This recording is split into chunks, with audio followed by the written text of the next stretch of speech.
বক্তব্য রাখার জন্য অনুরোধ করছি।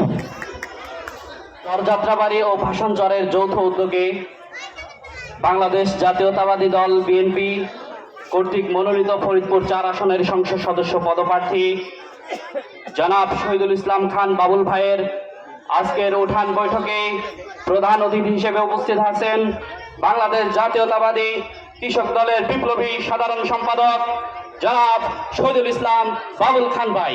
বিশেষ অতিথি হিসেবে উপস্থিত আছেন বাংলাদেশ জাতীয়তাবাদী কৃষক দলের কেন্দ্রীয় কমিটির আন্তর্জাতিক বিষয়ক সম্পাদক আলমগীর কবির ভাই। উপস্থিত আছেন সদরপুর উপজেলা বিএনপির আহ্বায়ক জনাব কাজী বদরুজ্জামান বদু ভাই সহ এখানে যারা উপস্থিত আছেন সকলকে আমাদের জাতীয়তাবাদী দল বিএনপি সমর্থিত গণ অধিকার পরিষদ মনোনীত পটুয়াখালী 3 আসনের সংসদ সদস্য পদপ্রার্থী গণ অধিকার পরিষদের বিপ্লবী সভাপতি ও ডাকসের সাবেক ভিপি নুরুল হক নূর ভাইয়ের পক্ষ থেকে সবাইকে সালাম জানাচ্ছি। আসসালামু আলাইকুম। প্রিয় ভাইরা আমার, আপনারা সকলে জানেন দীর্ঘ 17 বছর আন্দোলন সংগ্রামের মাধ্যমে আমরা একটি সুস্থ নিরপেক্ষ ভোট পেয়েছি।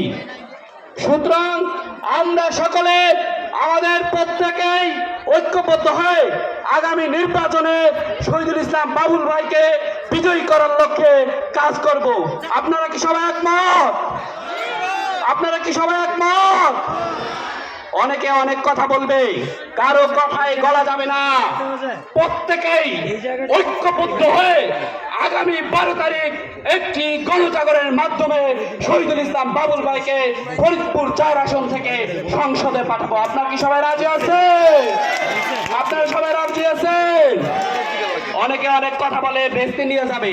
আল্লাহ রাসূল সাল্লাল্লাহু আলাইহি ওয়াসাল্লাম বলেছেন মিফতাহুল জান্নাতিস সালাহ, নামাজ বেহেশতের চাবি।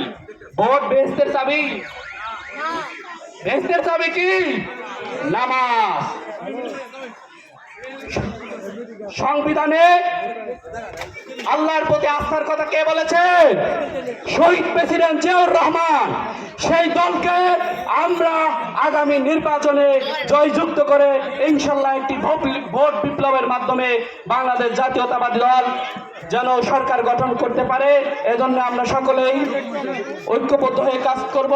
এই বলে আমার সংক্ষিপ্ত বক্তব্য শেষ করছি। ধন্যবাদ সবাইকে।